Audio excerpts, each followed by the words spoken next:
Good afternoon, dear ladies and gentlemen. I am warm-heartedly greeting everyone at this very representative event. 400 companies, out of which 70 are partner countries, and this is a big group of those who are involved in the most important economic area globally, which is energy. And today is part of the plenary session, which is the energy for the global growth. We're going to talk about the defining key issues about what tomorrow of the global energy will look like. What are the priority issues that we will together have to deal with in order to ensure the reliable supply of energy to the biggest macro regions of the planet and each individual country separately, and on this basis improve the competitiveness of the national economies, improve the quality of life for the millions of people. I would like to define those most important trends which, in our view, will define the general energy future for the whole humanity. It is obvious that the general picture of the new energy will change. As deemed by the experts, already in 20 years' time, the humankind will require by 30% more energy than today. And this is related to the development of the global economy, the growth of the population on the planet, the improvement of the quality of life, and the level of consumption, particularly in the emerging countries. I shall remind us that today, based on the statistics, up to 2 billion people on this planet yet do not have full access to the sources of energy. Without doubt, the forthcoming decade will see the situation change, which will bring about the development of the new markets. The geography and the structure of the energy demand, first of all, will shift towards the Asia-Pacific. Further on, today, in the energy community, there is a heated debate going on about what the energy mix in the 21st century will look like, and the majority are of the opinion that the leading place in it within the next 20-25 years will be played by the hydrocarbons, particularly in the environment when a number of countries voluntarily restrict the development of the nuclear generation.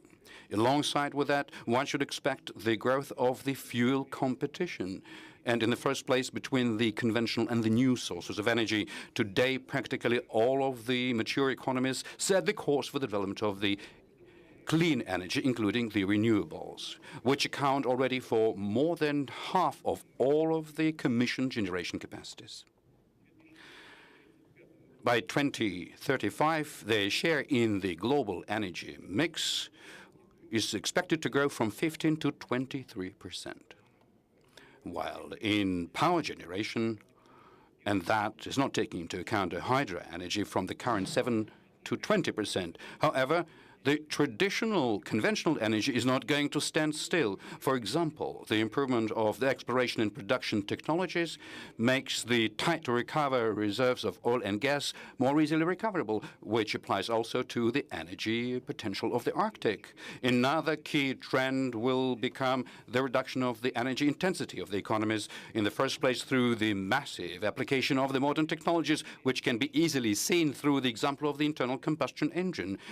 Whereas just 20 years ago, an automobile would consume per 100 kilometers an average 12.2 liters of gasoline. Today, it is 8.5 liters of gasoline, almost one-third less, which is 31%. Another very important trend is digitalization of the energy industry. Very fast processing of colossal amounts of data and the artificial intellect. The implementation of the smart energy grids will enable one to systemically analyze the production and consumption of energy and longer term considerably reduce the cost of the production of energy resources, improve the efficiency of their application and reduce losses. Another very obvious trend is the improvement of the accessibility of energy resources and the energy infrastructure in general. We are witnessing the integration of the regional markets, and the traditional logistical chains see the new routes of energy supplies fit into them. I mean also, amongst other things, the North Sea route and the Silk route, and the flexible market of LNG is developing. For example, the current number of the consumers of the liquefied natural gas is twice more than just about 10 years ago. So all of the above-mentioned trends will further strengthen the link between the producers and consumers and will lead to further globalization of the markets, the growth of the energy interdependence between different parts of the planet. Dear colleagues, Russia is one among leading energy powers, understands its role and its responsibility for ensuring sustainability and the development of global energy. Our country exports energy resources to dozens of countries of the world, and it has demonstrated its status of a reliable and stable partner on many occasions. We carefully study and take into account trends in global energy. Over the recent years, environment has been set up in Russia for substantial investments into the development of new technologies, into increasing the local content of manufacturing our equipment and increasing added value. All of it increased competitiveness of our domestic fuel and energy complex on the international arena.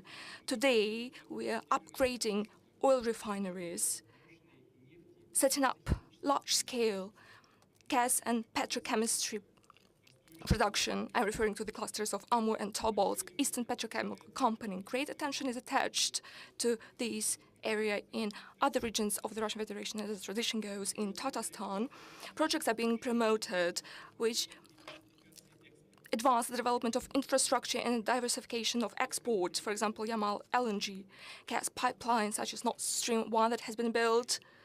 And right now we're working on the construction of the Nord Stream 2. The Turkish stream is being constructed, as well as the power of Siberia. All of it is of key importance for the whole Eurasian continent. The capacity of the pipeline East Siberia Pacific Ocean is being stepped up. Let me stress, all of it is highly technological, modern projects, and it is of particular importance that foreign partners are engaged in these projects, which once again attests to the competitiveness of our fuel and energy complex, its attractiveness for strategic capital investments.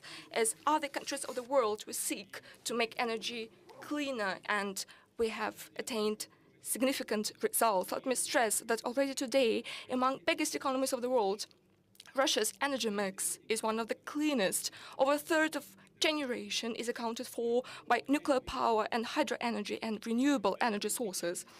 Another 50% is the share of gas,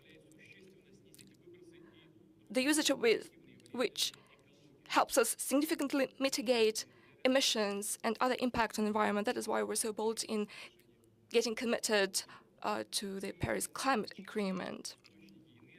In other words, clean energy sources in our country altogether account for around 84% from generation volumes, and by 2035, this share is going to increase by almost 90%. As Russia's energy mix evolves, domestic oil consumption is going to decrease, and the ways to use and utilize coal will become more environmentally friendly. In compliance with the energy strategy of Russia in the upcoming 2 decades, electricity production from renewable energy sources is going to increase exponentially. Besides, their development would contribute to developing expertise for the global energy of the future, for the localization and the development of our own technologies. Let me stress that we are using efficient investment support mechanisms in generation based on renewable energy sources, which guarantee return of investments. We will continue promoting capital investments in this field, including of our foreign companies and partners. I have mentioned that, contrary to other countries, Russia does not give up the development of clean and safe nuclear power. Besides, Rosatom has become one of the leaders at the global nuclear power market. Today, its portfolio includes bids for the construction of 34 energy units abroad. As we increase energy efficiency, we plan to reduce GDP energy intensity by 1.5 times by 2035.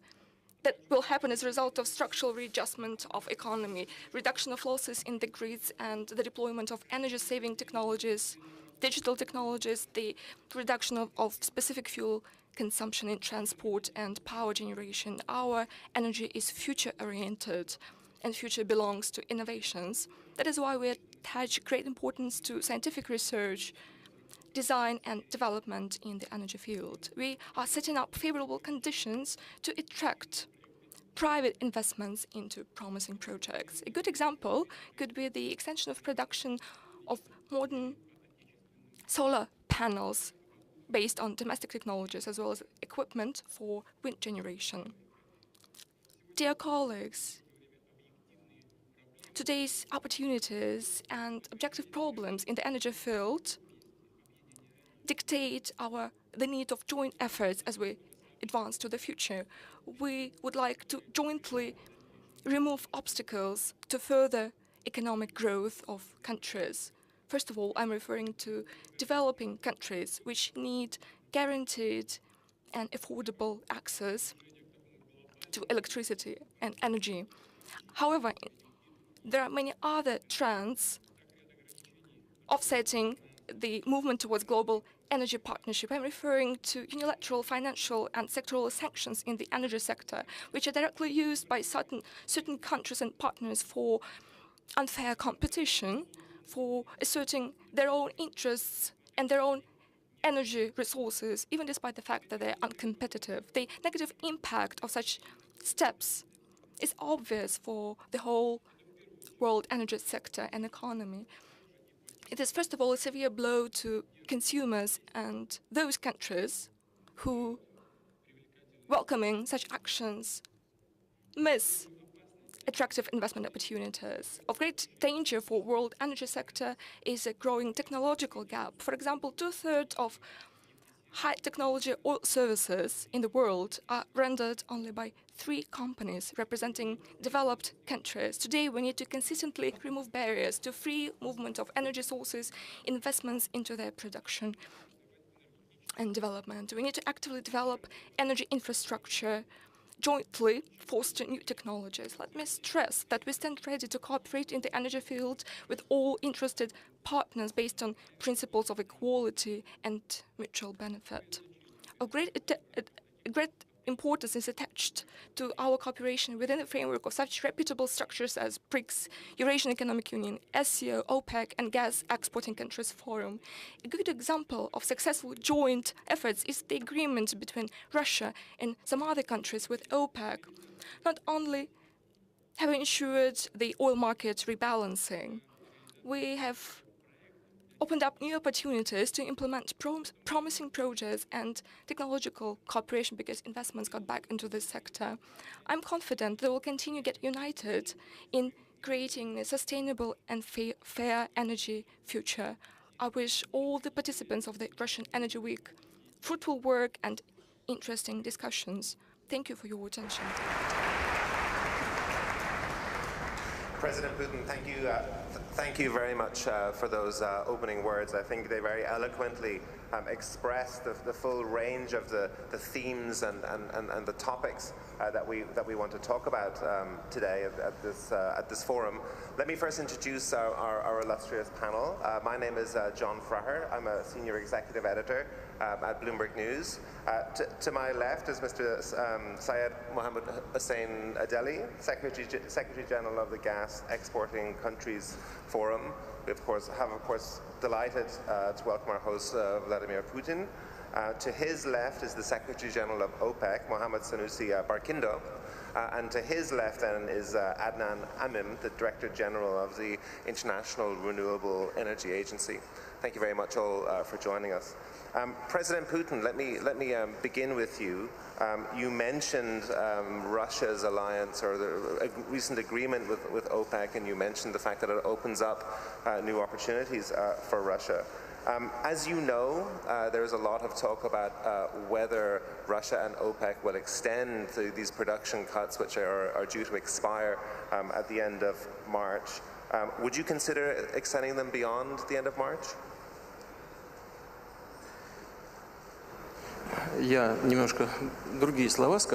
I mentioned it in slightly different words. I said that it creates an opportunity to invest into the global energy industry because we see the recovery of investment process into energy after prices stabilize. Let me remind us that in 2016, when towards the end of the year we were trying to reach an agreement about this joint action, there was a surplus in the market, production was greater than consumption, then the reserves were near a critical margin, and it all led to a dramatic reduction of prices for energy resources and for oil in the first place. And so in the end of 2016, we were able to agree upon our joint action plan, and actually we were able to reduce. In Russia and practically all of the countries are standing true to these commitments by almost 103% in the beginning.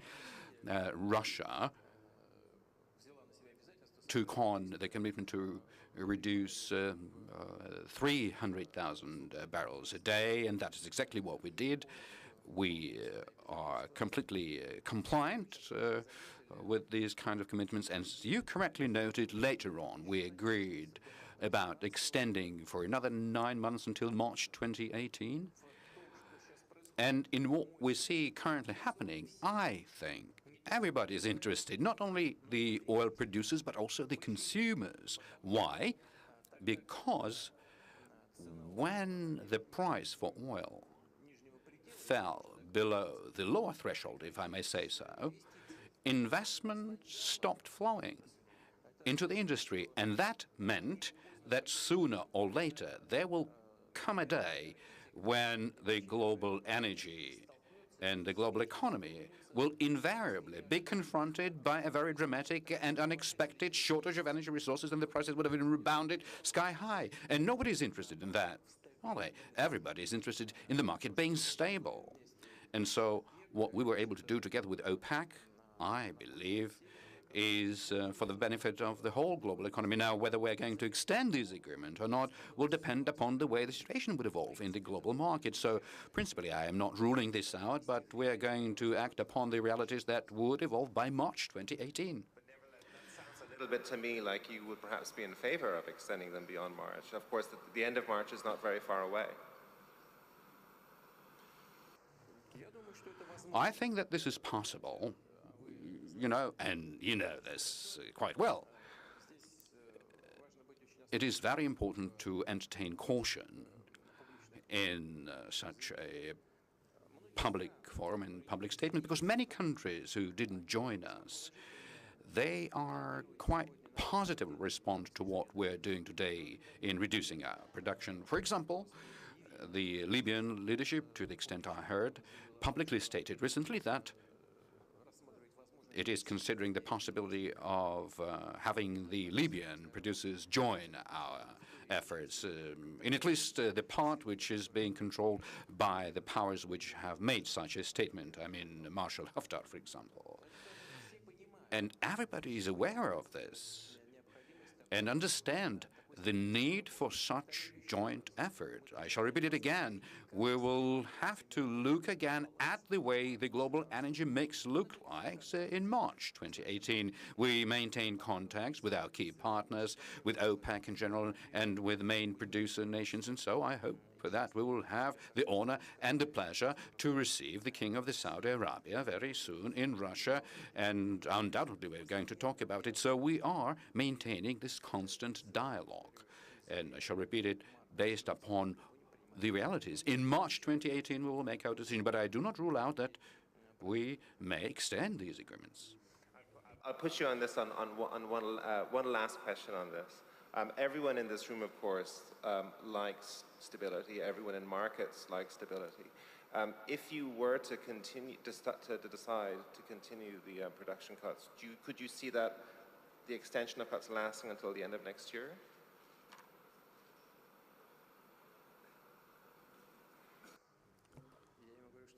Well, I'm saying that we don't know yet whether we are going to extend or not, and the question is being asked until when we're going to extend it. Well, I mean, once we decide to extend or not to extend, that is when we're going to decide on the time frame. But overall, speaking about the possible extension as a minimum towards the end of 2018. Okay. Let me just talk one final question to talk a little bit more generally. You've always said that Russia would never join OPEC. Has the success of this agreement changed your mind on that? Is it something you would think about again? Нет, никак не поменялось. No, it hasn't changed my state of mind towards it, particularly as all see and as all analysts note even the fact of us not being inside OPEC enables us to effectively coordinate our joint work. To bind us by a certain administrative restriction is something that we believe is unnecessary, but we shall continue to work with the OPEC countries and with the major producers, not simply on voluntary, but upon mutually beneficial basis. When we were agreeing about who and by how much and within which period of time is supposed to cut production, that was a difficult process because everybody was looking at what kind of a level of output different countries had by a different point in time, from which period of time individual countries are supposed to cut. That was not a simple job. We were ready to meet each other halfway, and we did that, and our partners acted in the same token for the interests of stabilizing the global energy market. We do have a positive experience, and that is what we're going to rely upon. Mr. Barkindo, let me turn to you. I mean, the oil market does look healthy right now. Prices have rallied and global inventories are falling. Do you feel right now that the deal with Russia should be extended? Thank you very much, John, and let me begin by thanking the Russian authorities under the able leadership of President Vladimir Putin for putting together this premier event at a very timely situation that we are in today, and to thank them for inviting OPEC to participate. I had listened attentively to the very comprehensive address of President Putin, which has covered the entire energy spectrum, and to the very apt answers that he responded to your very pointed questions. I would like to use this opportunity to, on behalf of OPEC, to really thank the President and his government and his very able Minister Alexander Novak for the role they played in the run-up to these historic decisions that we reached last year. The declaration of cooperation that we agreed on the 10th of December last year, as the President just referred to, was very historic, and the work that went into it was very strenuous, very challenging, but thanks to Alexander Novak and his colleagues in OPEC, the President of the conference, Mohammed Saad of Qatar, who is here with us today, and Bijan Zangane Del Pino of Venezuela, we all rallied together despite the fact that Russia is not a bona fide member of OPEC, but they took a very leadership role in ensuring that we had this consensus, not only within OPEC, but between OPEC and non-OPEC, in order to restore stability to this market. The President had made reference in his speech about stability. The issue is about stability. Without stability that had eluded the oil market in the last 2-3 years, we can all see the consequences on investments that the President has referred to. Investments in this industry had contracted in the last 2-3 years, cumulatively over 40%, threatening future supplies. And we all have a shared responsibility, whether OPEC or Russia, to ensure security of future supplies. We are reliable and dependable suppliers of oil to the world consuming markets, not only now, but for the foreseeable future. So I want to reiterate the vision of the Declaration of Cooperation, and also state here that all the participating countries have been abiding and implementing their own obligations fully. For the first time in history, we are having a joint effort where conformity to these obligations has been extremely well, very high. Russia has played its part. It's actually implementing over 100% of its obligations, particularly in the last 2 months. So we are all on course, and as the President has just said, the fundamentals will decide in March of next year whether we have been able to achieve our objectives of rebalancing the market.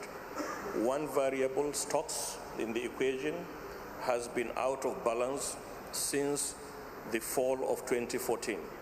And it was a collective decision of Russia and OPEC that in order to balance this equation, we had to address this variable of stocks, to bring it down, to help the market, to bring it down to the 5-year average. And we are on course.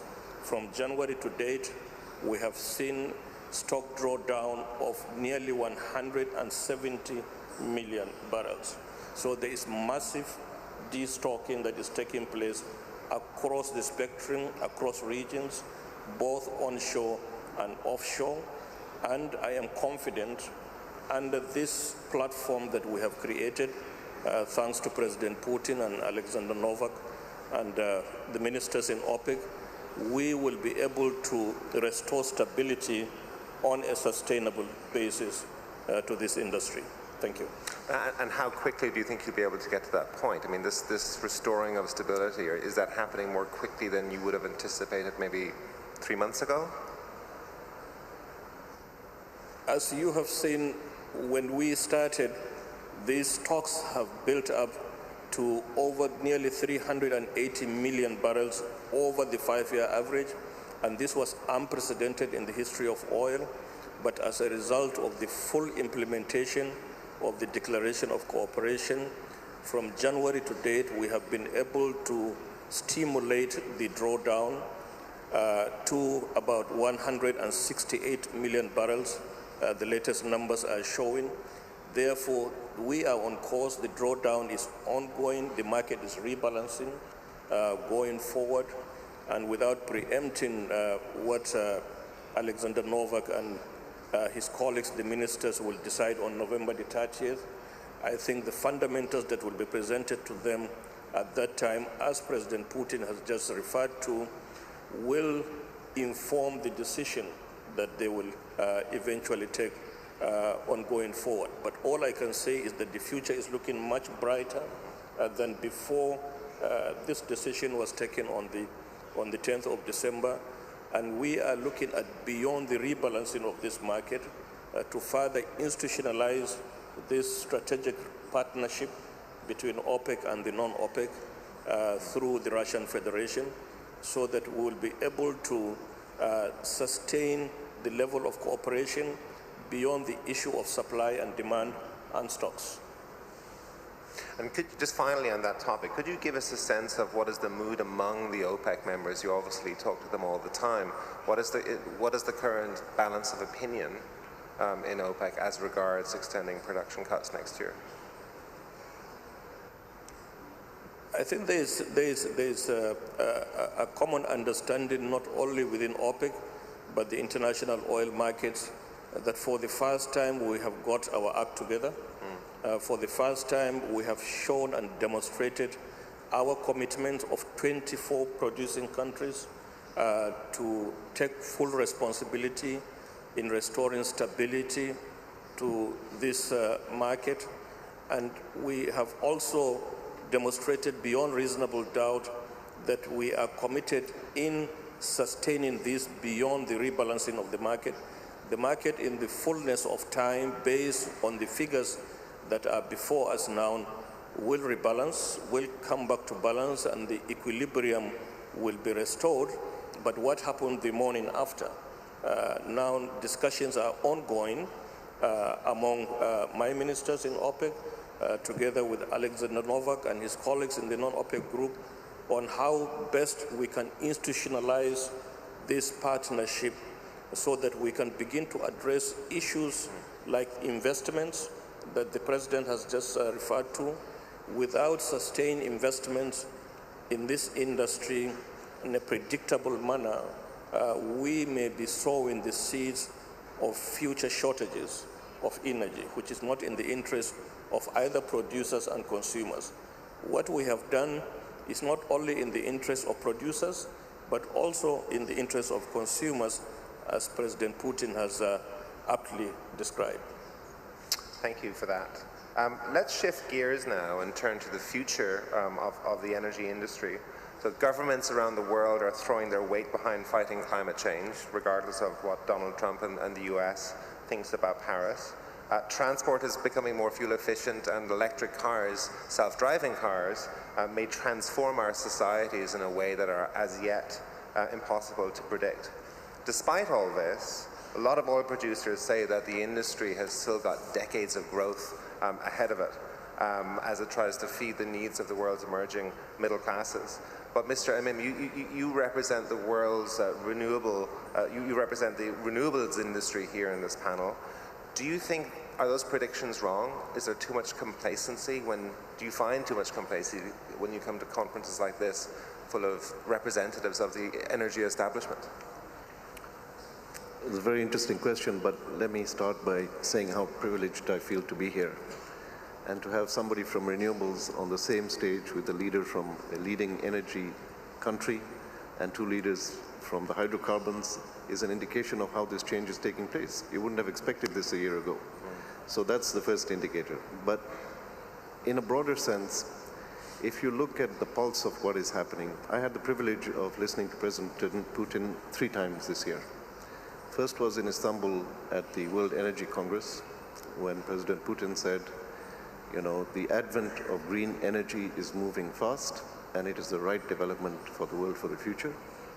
In St. Petersburg, I was there, I listened to him, when he said that we are reaching limits of sustainability, and we need to find a new paradigm for development for the future based on more sustainable energy. And today, placing the whole energy discussion in the broader landscape of global affairs and how this is happening. And I think that what I'm hearing from a very visionary leader of a leading energy country in the world is that he sees the world of energy changing quite fast beyond what we expected. And I think this is what we see from the perspective of renewables. Now, you mentioned some of those trends, but let me just give you a sense of what's happening and the fact that this is such a disruptive force that we're seeing is that the bulk of new capacity addition in the power sector, and I think we need to segment how energy is used to analyze it properly, but the bulk of investment and capacity in the global power sector, the majority in the last 4 years has been from renewable energy, and last year added capacity was 62% from renewables. What we're seeing is that the business case for renewables in power generation in different countries, and you cannot generalize among countries because every country has a very specific resource endowment. But in general, across the world, the cost of renewables has come down dramatically. The technology to integrate renewables in a reliable way in electricity systems has advanced incredibly fast. And now we are seeing the advent, not just talking about capacity addition, but talking about system transformation, how systems of electricity in the future are going to look, how they're going to be based on clean energy generation, and how the cost of clean energy generation has come down so fast. Just to give you some examples, solar PV has decreased, technology has decreased in cost by 80% in the last 7 years. The cost of onshore wind has decreased about 60%. And we are projecting from our research, looking at all the different sources, that this trend is going to continue into the next 10 years. And when you look at the cost of generation from some of the new projects, we are seeing wind and solar projects coming in at $3 a kilowatt hour around the world. This is a remarkable new development.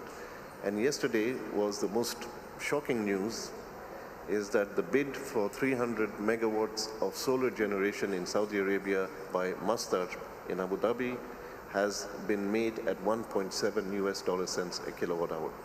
Now, I'm not saying that the solar endowment in the Russian Federation is the same as in Saudi Arabia, clearly not, but what I'm saying is that the general trend of cost is coming to a point where we can expect transformative change to take place on the business side. But on your last point, in terms of what does this mean for the system, I was with the CEOs of all the major European utilities yesterday morning in Amsterdam to discuss the implications for them. They have gone through a very traumatic restructuring of their industry because they have now to deal with the advent of new technology, digitalization of energy, demand response from renewables in ways that we had not imagined, and the fact that the renewables mix in Europe is now moving so incredibly fast that traditional utilities have to move to service models and have to change their business model.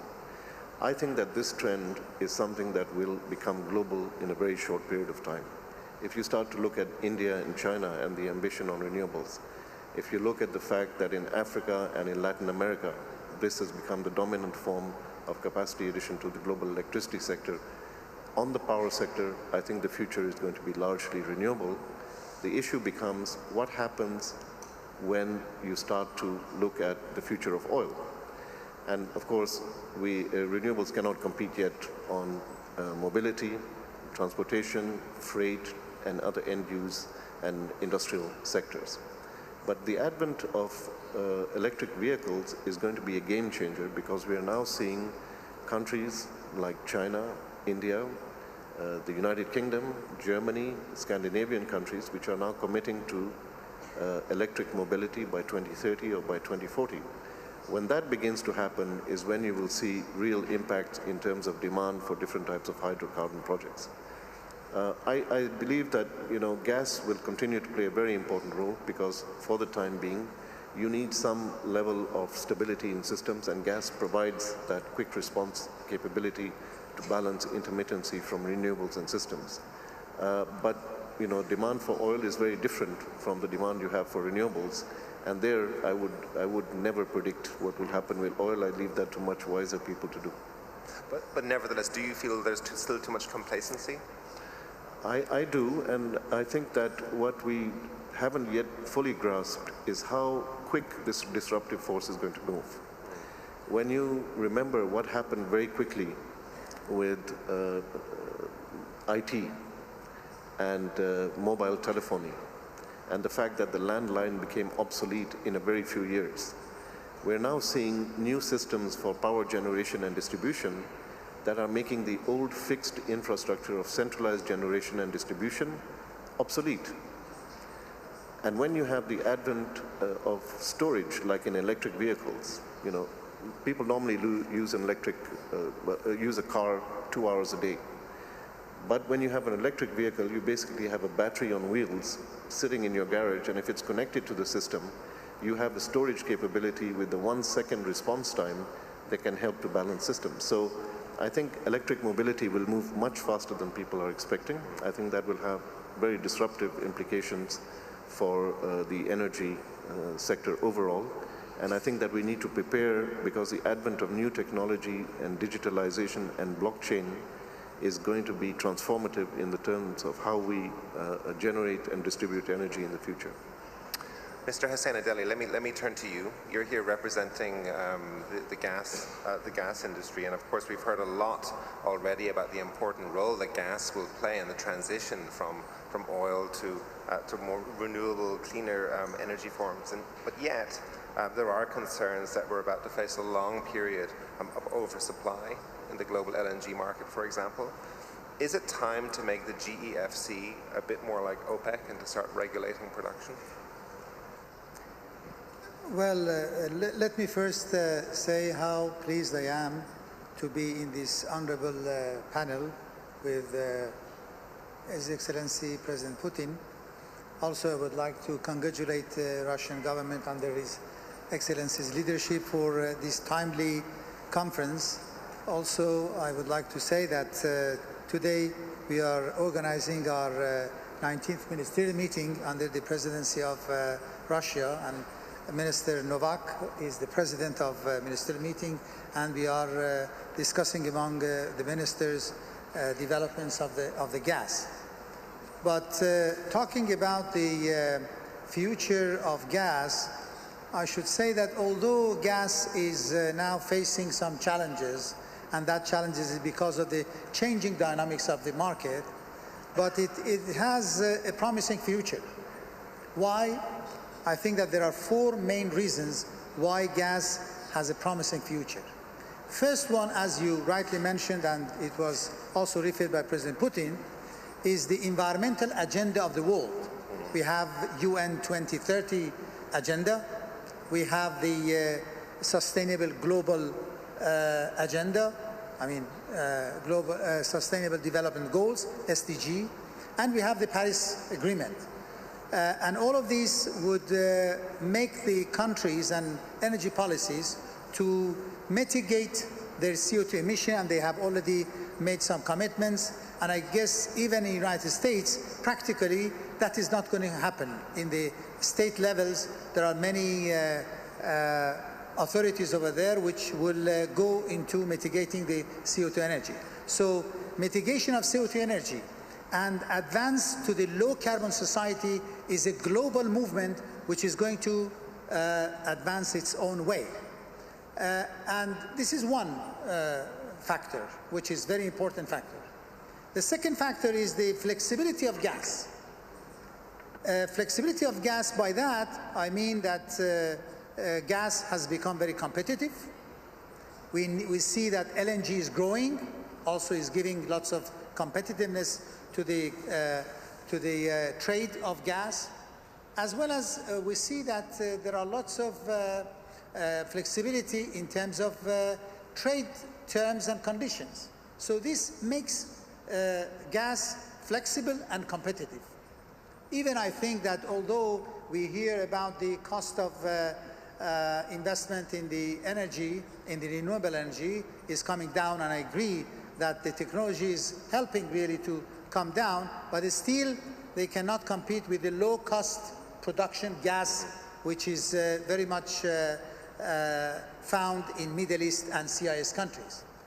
Therefore, the second is the flexibility and competitiveness. And the third, which is very interesting, is that, you know, gas has already a very rich infrastructure.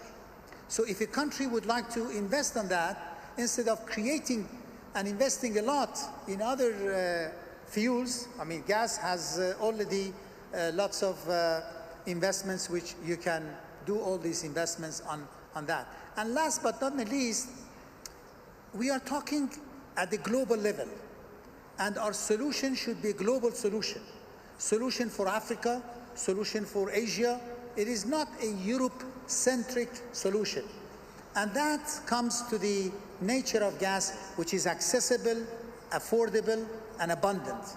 Not as much as is renewable. Renewable is great, but to rely on a majority of the energy consumption of an African country on renewables, it is impossible. Getting the technology, obtaining all of these things. So this is why, although we call it as a motto that gas is a AAA asset because of its abundant, accessible, and affordable, but because of these four reasons, I see that gas is moving forward. According to all forecasters, including ourselves, GECF Outlook 2040 forecasts that the gas share in the energy mix is going to grow from what is now 22.5% to more than 26%. And this is the fastest fossil fuel growth of the energy. And when we look at the other source of energies, for example, renewable, the renewable is going to increase in the next 25 years from what is now. Of course, by renewable, I exclude the hydro. And renewable now, it is something around 12 or maybe 13%. When I say maybe, it is according to our outlook, 12%. According to the outlook of the other forecasters is something more than that, 1% more than that. And this is going to increase to something around 16%. I mean, so in 25 years, we see that even the renewables would be something around 16, 17, or even, according to IEA, 19%. So this is why we see that gas is going up. And there is another reason, which I would like to use what Adnan said also as something which would add to the gas, and that is the growth of renewable. You know, the growth of renewable would add to the growth of gas. Why? Because renewables are intermittent, and they need the backup of gas. So this is why wherever you have more renewables, you have to have a backup of gas in order to have the sustainability of the production. So in general, we see it as very promising. Thank you very much for that. President Putin, let me return to you. You're meeting tomorrow with the King of Saudi Arabia. And of course, we've heard a lot from the kingdom about their plans for a post-oil future, especially from the new crown prince, with whom I know you have a very good relationship. Is it time for Russia to develop its own plan for the future after fossil fuels, a plan that's as ambitious and as radical as what we're seeing in Saudi Arabia? Если позволите. If I may, a couple of words in commenting upon what you've just discussed. Here, our colleagues referred to one of very substantial components in relationship to the environment and the energy, which is electric cars. It is indeed a very environmentally friendly type of transportation.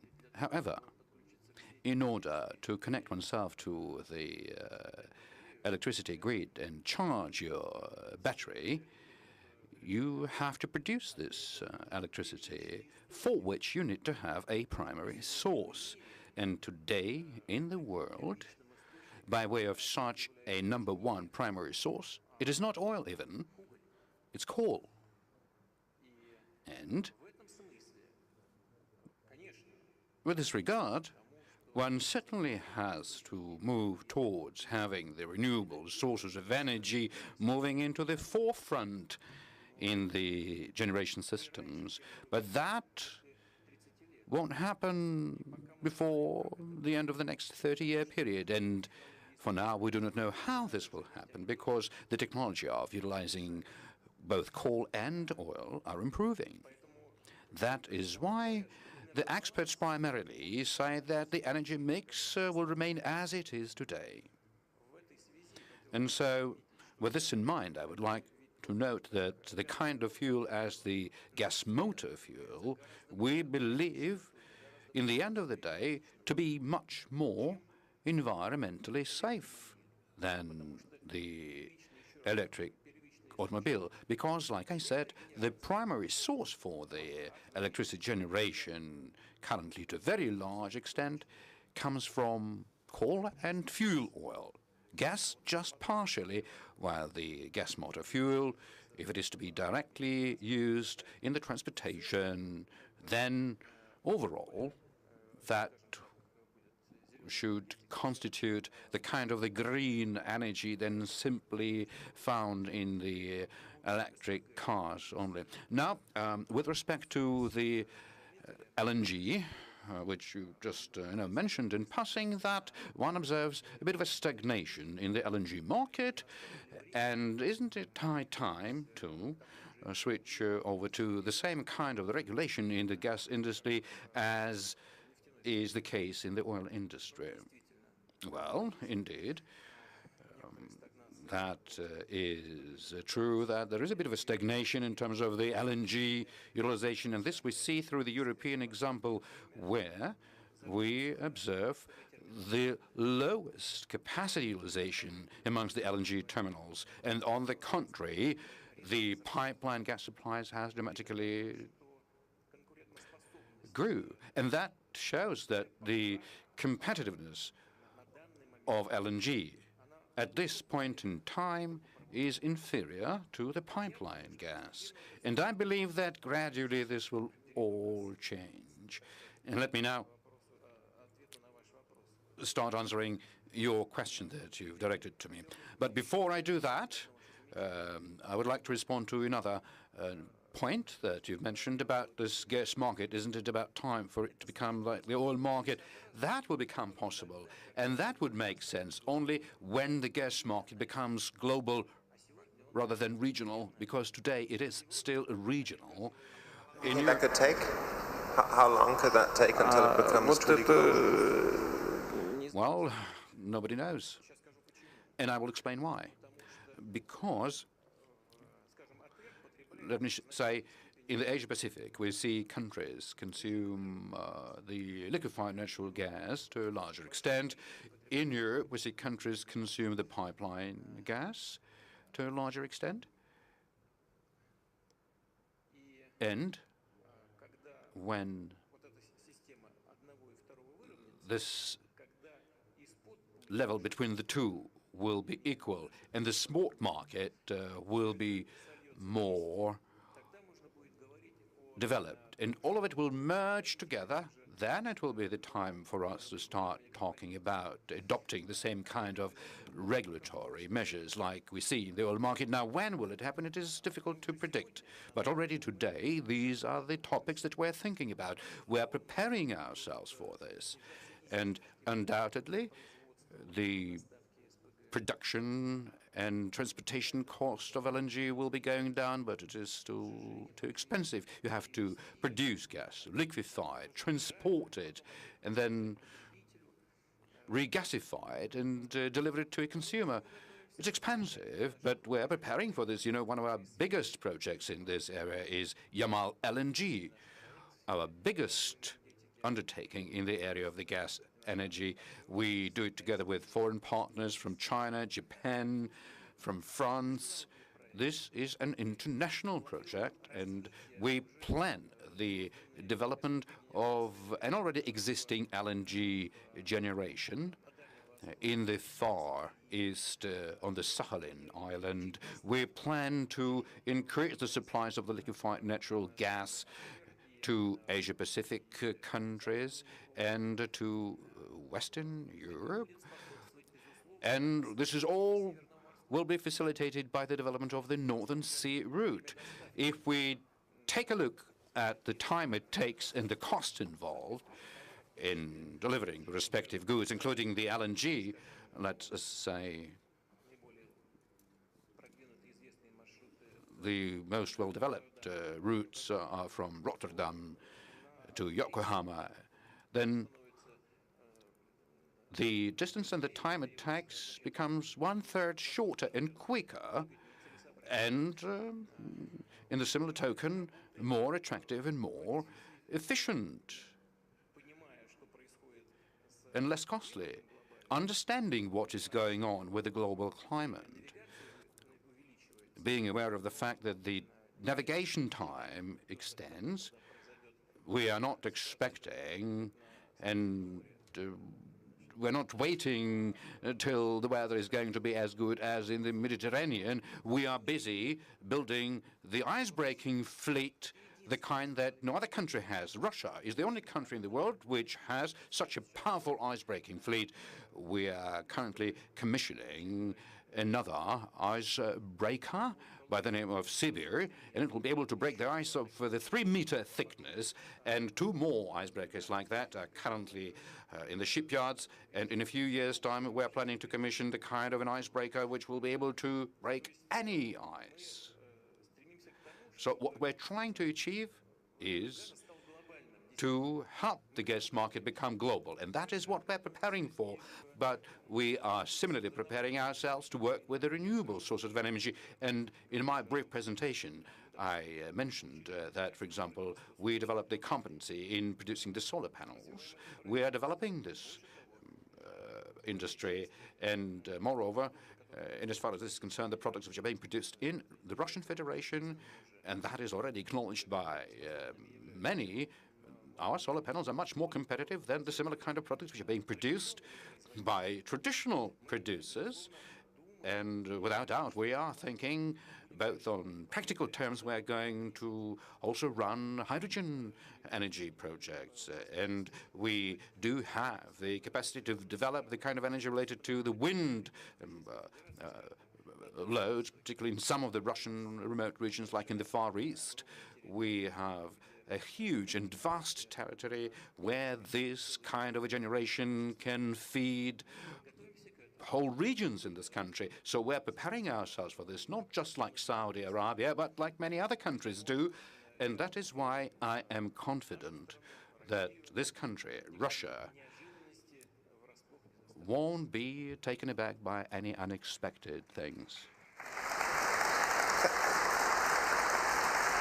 Can I just ask very quickly? I'd love to move on to foreign policy and the Middle East in a minute, but I'd just like to get back to something that you said about electric cars. We all know, I think everyone in this room knows how much of a car fan you are. We've seen you driving a combine harvester. We've seen you flying a fighter jet. We've even seen you flying a glider. When will we see you driving an electric car? Could you ever imagine buying one yourself? Да, конечно, могу себе Yes, I certainly can imagine that, and definitely I will put it in my declaration. And I would like to address those who are scrutinizing my material status, because I had an opportunity to drive an electric car. And Russian manufacturers who are dreaming to produce electric cars showed me them, and I am familiar with American electric cars, Asian electric cars specifically, with the Japanese cars. So I tried driving all of them. I've been shown them, and I was given a chance to sit behind the wheel. And I must admit that I do like such cars, particularly the modern cars, which are very fast, very sprightly, and for the city environment, that constitutes a very good type of transportation, because where you have a lot of people living, you need to avoid the exhaust. But I believe, in the end of the day, I mean, right now, a much more environmentally friendly kind of a fuel and a transportation is gas-driven cars. But could we imagine you one day driving one of Elon Musk's Teslas?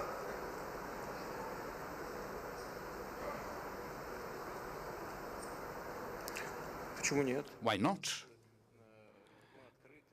We are open to such products, and we're buying everything that we see useful, and we sell everything that we find beneficial to sell. So there is nothing particular in it. And what do you think? Are we going to just drive a horse-driven cart? No, we're no longer doing that. Or just tanks? No, not at all. Tanks are a good thing. So let me now turn to foreign policy and the Middle East, which is of course a region of great importance for energy markets. In many ways, you have become over the last few years one of the most important players in the Middle East. In fact, Bloomberg wrote a story yesterday arguing that it's very difficult to get anything done in the Middle East these days without going through President Putin. But of course, I also know that you're a keen student of history. And the Middle East, historically speaking, is a dangerous place to do business and to play politics. So I'd like to sort of talk through some scenarios, and I'd like to talk through some of the particular situations in the Middle East and get your insights into how you see them. So let's start with Saudi Arabia. As we said, the king of Saudi Arabia is coming tomorrow. Saudi Arabia, we hear this week, in fact, is investing. There are lots of deals in the pipeline. Saudi is investing a lot of big money in Russia. We have the OPEC deal that we've been talking about, and of course you have often stated your admiration for the new Saudi Crown Prince. But let's face it, Saudi's major ally is always going to be the United States when it comes to its geopolitical interests. Do you worry that the Saudis are using you?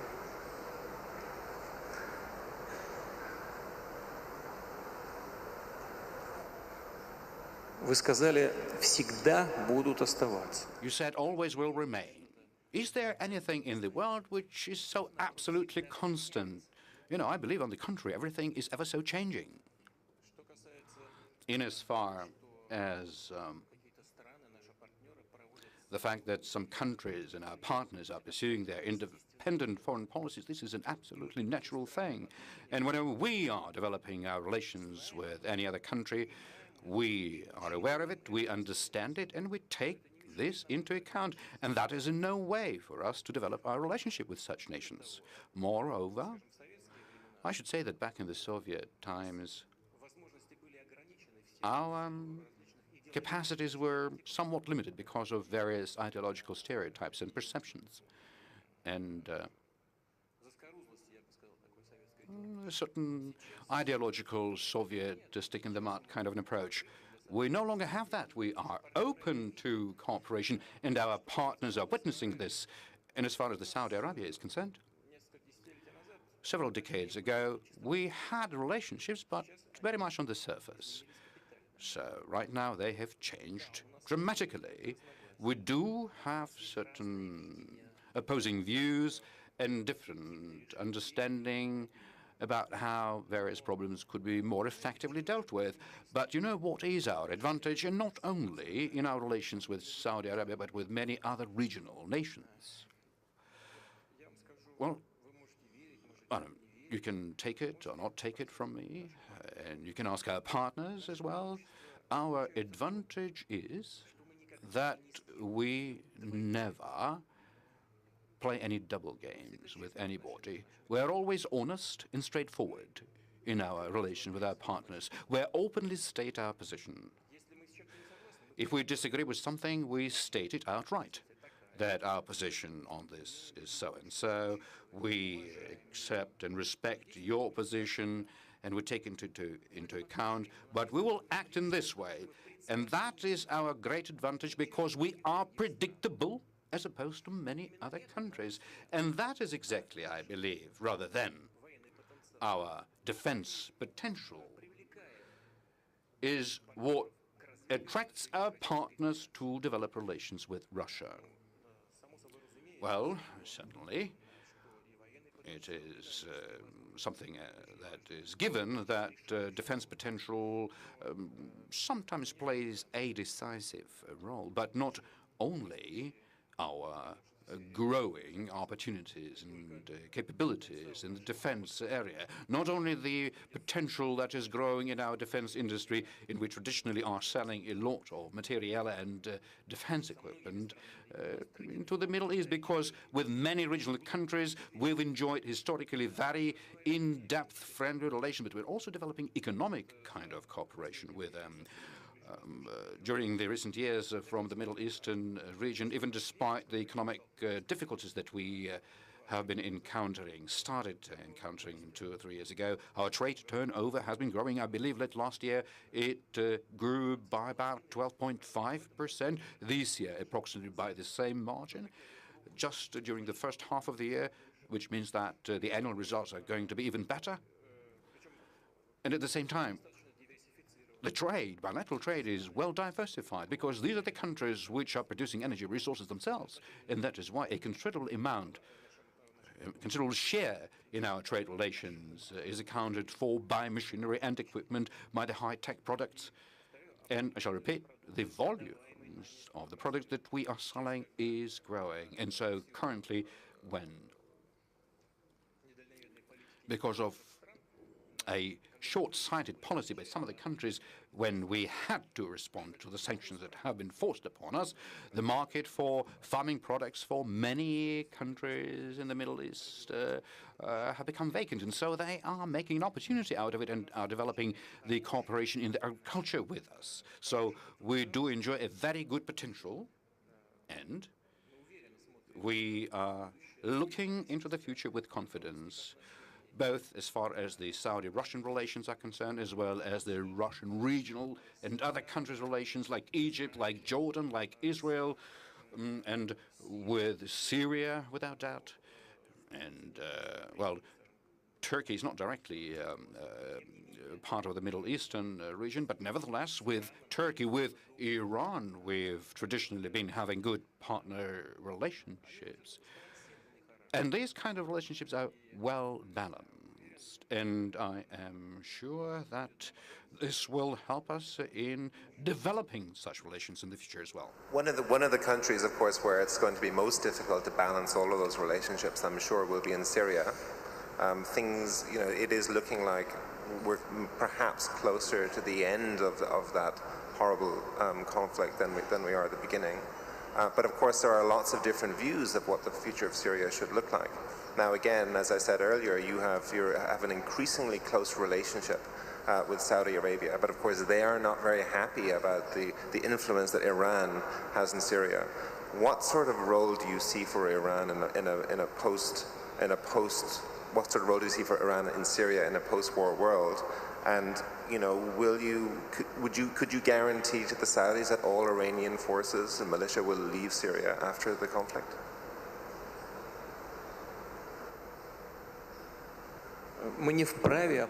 We do not have the authority or the right to define the path or the road that any country should follow. This is the sovereign right of every people, of every country, and that fully attributes to Iran. We've been always respectful towards the sovereignty and the policy decisions of any country. Iran is our neighbor, is our longtime partner. We value this, and we're very much respectful of the national interests of Iran. But Not only Iran has national interests, Russia has them, Turkey and the Saudi Arabia does have them. So we are aware of various concerns and counter-concerns that the countries have. Currently, everybody is worried about the way the situation is going to develop in Iraq, with the referendum recently which has taken place in Kurdistan. So you find a lot of internal regional problems there. So if you try and tune yourself to looking for compromises and the kind of decisions which are acceptable to all of the stakeholders, then the situation becomes more stable. Well, look, you definitely have heard a lot about the de-escalation zones. Despite all of the difficult differences in approaches, we've been able, as the result of a very intricate, very laborious, in full sense of it, effort involving all of the participants, we were able to agree to establish such a zone in the south, taking into account the interests of Israel and Jordan, and the United States, the Iranians. We were able to agree upon the de-escalation zones in Idlib, taking into account the Turkish and Iranian interests in Syria as well in the first and the second cases. And so I am confident that we'll be eventually able to effectively complete the work that we have to do to relieve everybody of the Daesh and similars like that, because you have to focus not upon what is the subject matter of the dispute, but what is the subject matter of common interests, and then success is guaranteed. Let me turn, you mentioned it a moment ago, let me turn to Kurdistan and the Kurdistan referendum.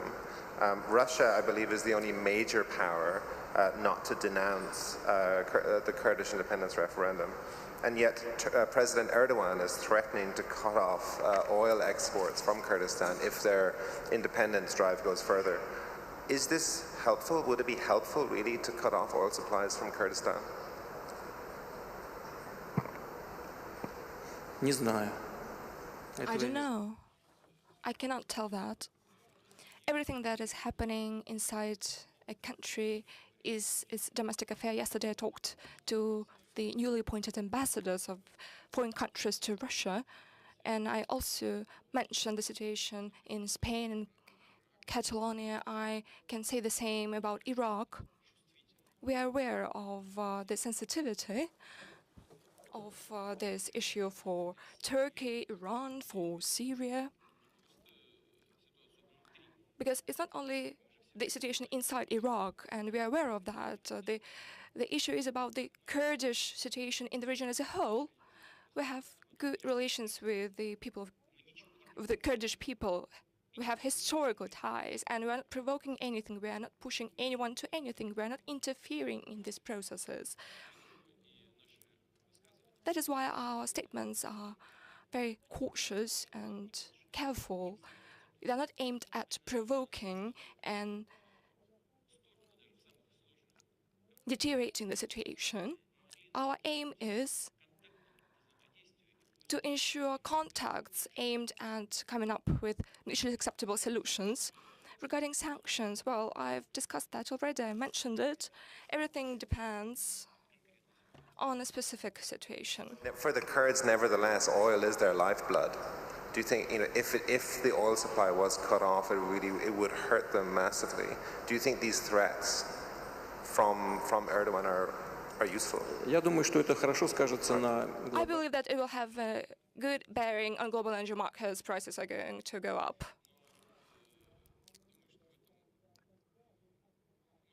But I don't think that there's anyone interested in that. One should study carefully the real situation. Any assumptions should not deteriorate the situation and provoke it. And turning to Iran, of course, there was a lot of talk that President Trump will pull out of the Iranian deal, and certainly when you talk to people in Tehran, there's almost an assumption in the Iranian government that somehow Trump will, the new U.S. administration will find a way to pull out. If that happens, will you still support the deal as the Europeans said they will? Can we make it work without the United States? Вы меня спрашиваете? Are you asking me? because, well, we have a number of speakers in the panel, well, so it's going to be a dialogue, after all. Well, you see, it's not Russia that defines or predetermines whether Iran is in compliance with its commitments. It is up to IAEA to verify it, to reconfirm that it is a reputable, globally recognized, specialized organization. And all IAEA reports attest to the fact that Iran is in full compliance with its commitments, and that's what we are guided by. And we are going to support the deal concluded with participation of the previous US administration, although we, as you know, had lots of differences with them on many other issues. But as of now, all the countries are in compliance with their commitments. Their deeds are fully in line with the relevant UNSC resolution, and we are going to support this deal. Turning further afield now to North Korea, of course, is another major story that's of key importance to everybody in this room. President Trump has used some extremely provocative language when it comes to North Korea, even going so far as to threaten the country with annihilation during his UN speech a few weeks ago. President Putin, your good friend Dr. Kissinger might argue that Trump is deliberately appearing to sound crazy in a way to keep his opponents off balance. This is the famous madman theory. Other people just see chaos in US policy when it comes to North Korea. What do you think? What do you think of the president's approach? Well, you are an American. It is up to you. You are in better position to judge. Yeah. No, I'm actually Irish, so I'm completely neutral in all of this.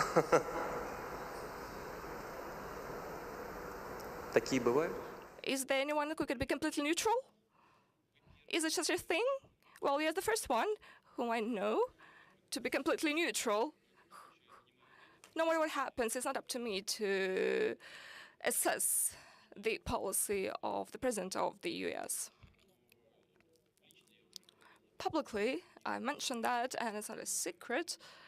I can just reiterate what I mentioned. Well, the rhetoric on all the sides shouldn't be aggravating. There should be a direct dialogue between the US and North Korea, between North Korea and the countries of the region. And that is the only way to ensure a balanced and acceptable solution to the issue. All other approaches lead to a dangerous deadlock. By the way, well, that's what have come to my mind just now, exactly now, while I was talking about that. Everyone keeps mentioning the need to further step up sanctions against North Korea. But North Korea is a small country. It has been living under sanctions for many decades. And so what? In 2001, I believe it was in 2001, as I was traveling to Japan, I was in North Korea and met the father of the current leader. Back then, he told me that they had a nuclear bomb. Back then, he mentioned that. It's true. Furthermore, he said that with the help of very unsophisticated artillery systems, could even cover the distance up to Seoul. And it was in 2001, and now it's 2018. The country is in the condition of constant sanctions, and instead of nuclear bomb, they have a hydrogen bomb. Instead of simple artillery systems, they have long-range missiles covering the distance up to 5,000 kilometers. That's what has changed. Is it the way that will contribute to the solution of the problem? Well, quite the opposite is happening. And there was a moment when there was certain agreement reached with North Korea, when North Korea assumed certain commitments to stop its missile and nuclear programs. Well, instead, someone decided to freeze the accounts of North Korean banks because someone believed that the commitments that North Korea assumed were not sufficient enough, and they should have done much more. But that's what they agreed. That was the agreement Why did they provoke them? Why did they have to do that? After that, they withdrew from all their commitments, and now what we see is the development of their programs. We have a hydrogen bomb in addition to a missile bomb and multiple launch rocket systems, which are 60 to 70 kilometers of range, and no one knows where they're hiding them. And that's why this belligerent rhetoric is very dangerous. Let's be completely frank. Is there a possibility of a prompt strike? Yes, there is such a possibility.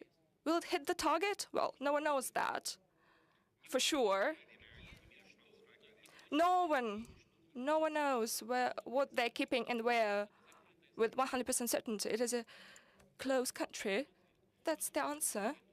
But do you need such rhetoric after all? I don't think so. That is why the meeting with President Trump, we mentioned that, and I told him exactly what I'm telling you now. We had a discussion on that issue. I believe I've mentioned that President Trump, well, it's his first presidential term, and he's gaining momentum. He's building up his experience in this field. And we had a dialogue on this issue. He listens to what I'm saying. He listens to my arguments. Well, I know that everything that's happening in North Korea is quite irritating for them. We understand that. But any actions aimed at undermining the NSC resolution compliance, we are condemning that.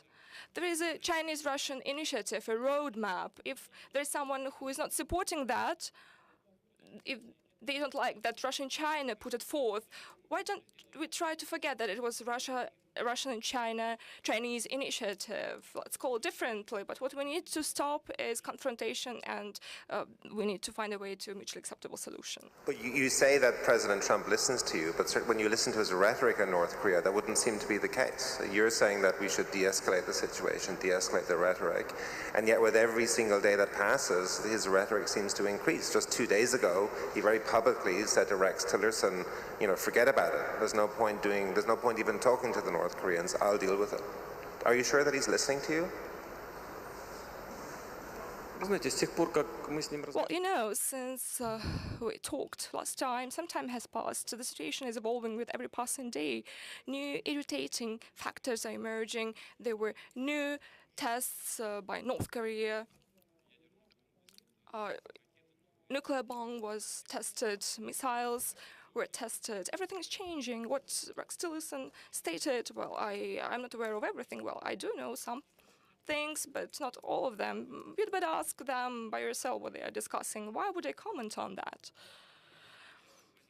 Well, I've been clear. Let's turn to a different question. I believe it would be more interesting for an audience present here anyways. I think I need one more follow-up on that, and I know deep down you love talking about the Russia relationship with America. You said that you talked to Donald Trump about a lot of things, and he agrees with you on certain areas. Can you just give us a sense of how your relationship is developing? I know you met with him in Hamburg, but in your conversations with him on the phone, can you give us a sense of what your personal relationship is like? Well, our personal relations, they're almost none. We saw each other just one time. Yes, we had a couple of telephone conversations on various issues of mutual interest. We also discussed the Syrian issue. By the way, here we see eye to eye on certain issues. We are cooperating with the Americans on many tracks. Yes, there are certain problems, tensions,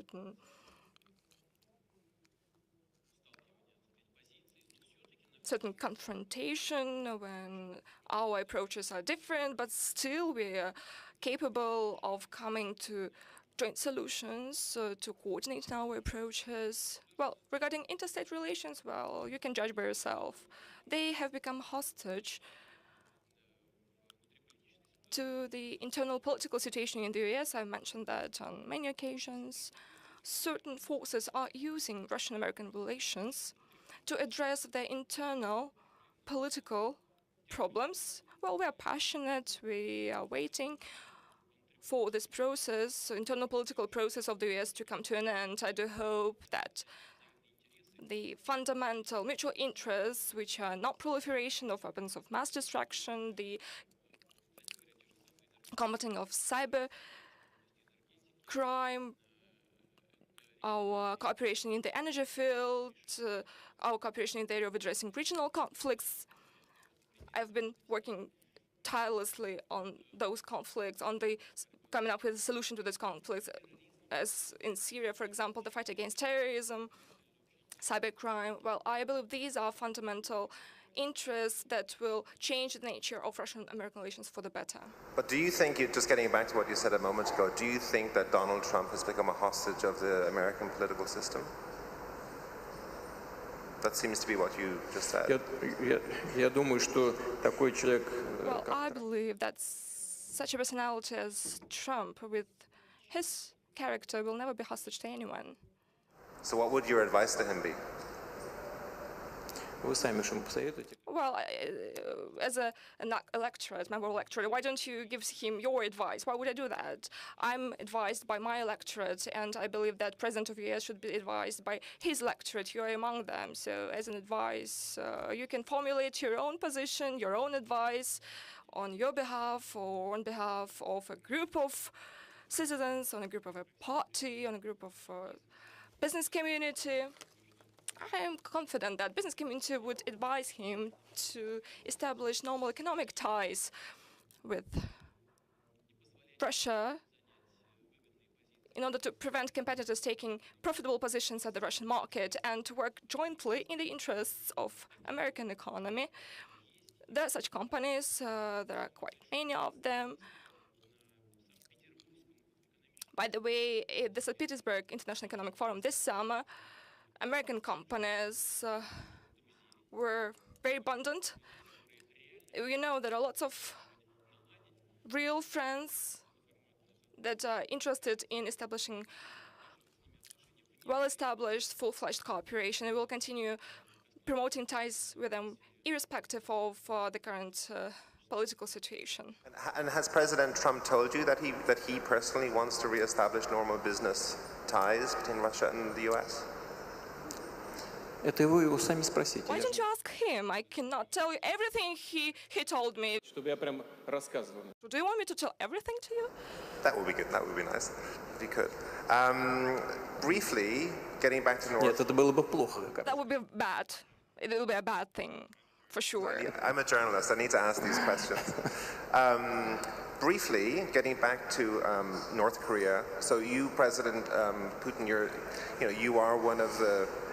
you are the senior figure on the international stage. Of all of the major countries, you've been around for the longest. And I know North Korea is an extremely difficult country to analyze from the outside. How do you analyze the stability of the regime? Is that something you worry about? Is that something that you think about? There's so little we know about how North Korea works. How stable do you think the regime is? Своими действиями, те, кто пытается разговаривать. Those who are trying to talk to North Korea using the use of force, they are making the Korean regime stronger. That is a brief answer to your question. Okay. And we read this week that North Korea now has a second route to the internet, and that goes, the first one was through China, and they now have a route to the internet via Russia. Is that the right signal to send to North Korea after their repeated violations of UN resolutions? Do you intend to allow the second route to the internet to remain open? Какой маршрут? Какой маршрут? What kind of route are you talking about? A connection, like an internet connection. Послушайте, connection. У нас общая граница. We have a common border. The nuclear test field is 200 kilometers far from the Russian border. It is located on the North Korean territory. We're highly concerned about that. We're even more concerned about that than you. Regarding our trade and economic ties, well, I mentioned that publicly. There are almost none. They're almost non-existent. Представляем там 40 миллионов тонн нефти. We supply 40 million tons of oil per quarter, as I believe, compared to 400 million tons shipped to other foreign markets. Is that so? I believe it's 400 million. Indeed, 400 million tons of oil are being shipped to foreign markets and 40,000 to the market in North Korea. Not a single vertically integrated company in Russia supplies anything to it. These are just local supplies, small-scale companies. We don't even know them, but it's almost nothing. That is why there is not a route you are talking about. Around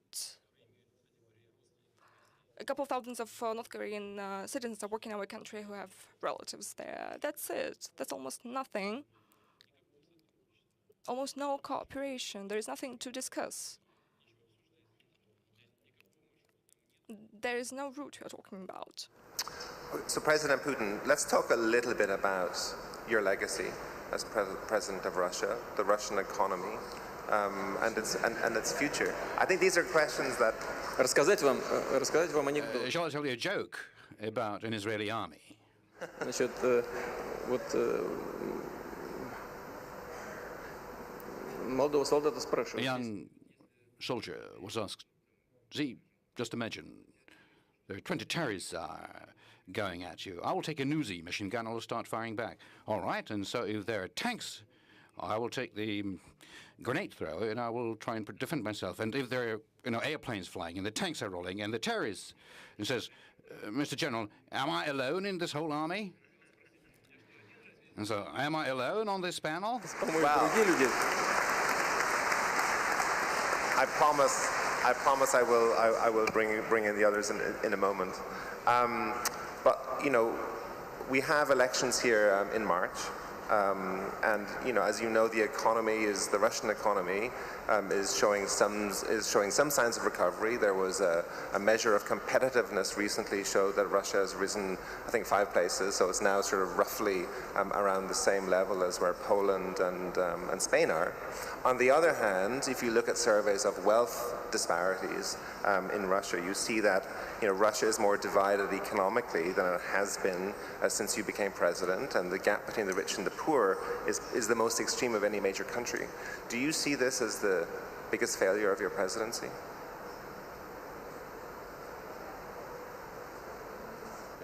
Это не столько ошибка, сколько тенденция. This is not as much as a failure, but rather a trend in the development of the Russian economy in as far as the social area is concerned, because we're indeed going through a process of recovery, and this is not a good trend, and I'm going to speak about it. And this is something that appeared not yesterday or today. It came about from the very start of the 1990s, when the Soviet social security system became dismantled. And the market relations took off, which were the result of the shock therapy. That's the genesis. Now the recovery is indeed underway, and we are currently observing sustainable economic growth in Q4 last year. That was 0.3%. In Q1 this year, 0.5%. And currently in the second quarter, it was already 2.5%. Per 1.9% industrial output grew. We see very strong growth into the fixed asset base, and we are also registering positive trading balance. Well, I'm not going to throw too much of statistics at you so as to avoid mixing things up, but in absolute figures, I believe about $180 billion is we've got a positive. Andrei, is it 180? The current account? How much? 130. Yes, the current account. But the positive, so I think it's about 100 billion, even more than that. So as I said, we see indirect investments growing into fixed assets. And that is against the backdrop of the lowest historical level of inflation, 3% inflation we're currently having, and the record low unemployment, 5%. The gold and currency reserves in the central bank are growing somewhere at the level of 400 billion right now. Yes, and I forgot to mention the real income is recovering, which is really making me feel happy. The real income is recovering. Now, in terms of this delta, this difference between the well-to-dos and the poor ones, this is a real problem that is something that we're really going to work on. But here you also find certain things, without mentioning which we wouldn't enjoy being able to see the full picture. Now, what do I mean by this? Starting from the year 2000, the correlation between, not rather the correlation, but the number of people who live below the poverty line started changing. Almost 40% of people in the year 2000 were below the poverty line, about 38% to be more exact. Currently, that has dramatically changed. During the previous 2 years, this relationship changed a little bit for the worse, but currently it is improving, and there is no doubt that we need to change a lot in our social security policy. And what I mean by this is that one should create a system whereby the government help is going to be very specifically and purposefully provided to those individuals and to those categories who are in real need of it, rather evenly to everybody, is what we're currently seeing in the social security as a sector. So that is the situation. We are aware of these issues and these problems, and we understand what has to be done in order to improve it. Finally, President Putin, that sounds a little bit like a campaign speech. Have you decided yet whether you're going to run again? It's the question that everyone is waiting for. No, not yet. I haven't made up my mind against who I'm going to run, and I haven't decided whether I'm going to run at all, because by the law, I think it's in the end of November, beginning of December, the presidential election campaign is going to be officially announced. By that point in time, I believe that the main contenders will publicly come out and state their intention, and as well as their election programs. Thank you. Well, I promised I would bring in the other members of the panel. So as a quick roundup, because I think we're at the end of our time now, I would like to ask our three industry experts to answer two quick questions for the benefit of this audience. The first question is, where do you see the optimal price of oil for your industry? And the second question is, in what year or in what decade do you think that global demand for fossil fuels will peak? And I'll start with you, Mr. Amin, at the end.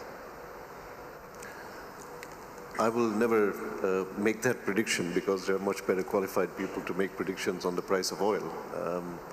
I think that the world of energy is changing. We talked about some of the global things, but I just wanted to mention a couple of things about the Russian experience, which I've seen. Briefly, because I think very we're briefly, out of time. Since we're in Russian Energy Week, is that I found it really quite impressive to look at the capacity they have in research and development and scientific capability. President Putin mentioned the competitiveness of Russia on solar modules. I've met with young researchers in the Moscow State University who are pioneering new thin film research on panels that have the potential of dramatically increasing the efficiency and reducing the price. I think the challenge is, how do you commercialize this kind of research, and how do you go to market in a commercial sense? But I think the second part of this is, we've been engaged in a discussion with Minister Alexander Novak and his colleagues and experts on what potential pathways there are for Russia. And it's very exciting to see in just 1 year, we have the first 2 gigawatt wind auction. We have retrofitting of factories to produce wind turbines in Russia. And we have just announcement of 3 major solar PV investments that are coming on stream. So I think, even to see in a large economy, which is based on hydrocarbons like in Russia, that the potential for renewables is coming. So I think my last point on that would be, it's not a question of competition between one source or another. It's a question of which solution makes sense in terms of technology, cost, and economic viability at any particular time. And I think from that point of view, we're going to see a healthy mix in the future. Mr. Hussein Adeli, very briefly. Well, about the oil, I leave it to Mr. Barkindo to talk about the oil price. But on the matter of peaking the fossil fuel, I would say that the world actually is moving towards having more resilience, and resilience by having more diversification. So this is why actually we would see the world and many countries would like to diversify their energy mix. This is why I think that the fossil fuel, the share of the fossil fuel would diminish, would reduce, but not to the extent that some people may think. For the time being, the combined share of oil, gas, and coal is something around 85% of the energy mix. And in the next 25 years, under the basic scenario of many forecasters, whether exporters or importers, it is going to come down to something around 70%. So still it would be a dominant, a quite major and dominant fuel of the world. But even under the various kind of scenarios, which we have seen under the scenario of 450 degrees of IEA, it comes to something around 60%. So still we see that the fossil fuel would be dominant. But in this, I would like to take this opportunity to say that gas would be the fastest growing one. Actually, gas would gain and coal would lose, would be the major loser. And of course, the share of oil also would be reduced. Mr. Barkindo, briefly. In the opening address of President Putin, he did make a reference to the nearly 2 billion people in this planet today who have no access to energy. And the vast majority of these 2 billion live in the South, in the developing world of Africa, Asia, and South America. Therefore, the issue of energy poverty will continue to be on the top agenda of not only energy-producing countries like OPEC and Russia, but the consuming countries as a whole. In addition to that, in our forecast, in our outlook to 2040, the OPEC World Oil Outlook, we estimate nearly 2 billion additional people will come into this world by the year 2040. In addition to the current 2 billion that have no access to energy, these 2 billion, vast majority would also come from developing countries. Therefore, the issue of peak demand for oil in particular and peak demand for energy in general is not seen in our focus for the foreseeable future to 2040. This world will continue to need energy. Of course, we are moving into a transition, but as the President also said, this transition has to be all-inclusive.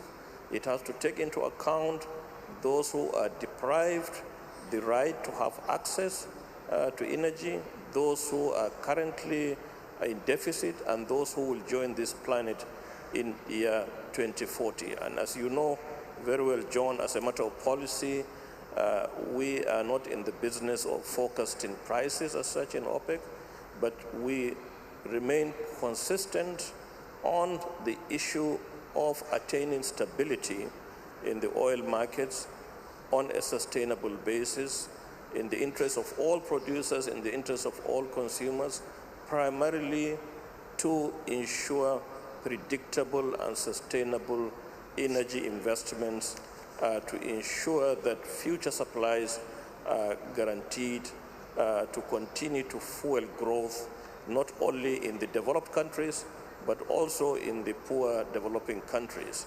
And I would like to use this opportunity once again to thank the Russian Federation, who have consistently stayed together with developing countries, be it in the issue of climate change, issues of sustainable development, issues of energy poverty. The climate change framework as we know it today, the Framework Convention of Climate Change, would not have been possible without the collaboration of the Russian Federation, OPEC, and the developing countries. And number of our countries, almost all our OPEC member countries, have already signed up to the Paris Agreement. Several of them are already in the process of ratification.